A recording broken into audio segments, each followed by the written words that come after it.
gawing temporary. Puno po yan ng ng anahaw. Yan.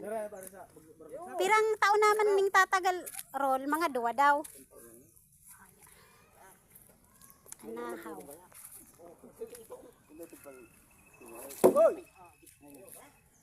Pag nagawa po ito, pwede na po uling daanan ng kalabaw, mga estudyante.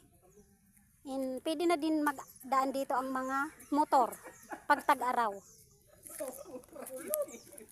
Pag tag-araw.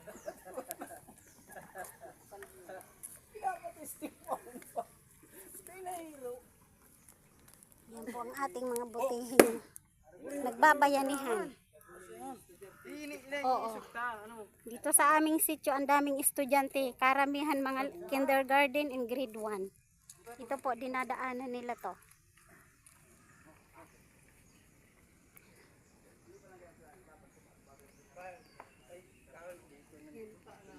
Ito po yung daanan namin. Sa mga susunod ko pong videos, ipapakita ko sa inyo kung paano tinatahak ng mga kindergarten ang daanan na to.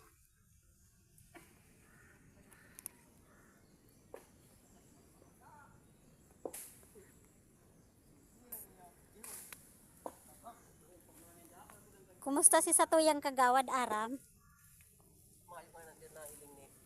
Ay, nagduman si Dodong.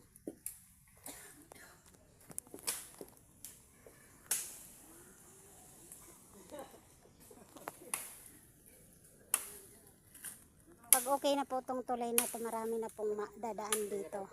Gaya ng kalabaw na nagdadala ng produkto sa namin, sa aming tawag dito, sa aming sentro. Marami pong nagdadaan dito.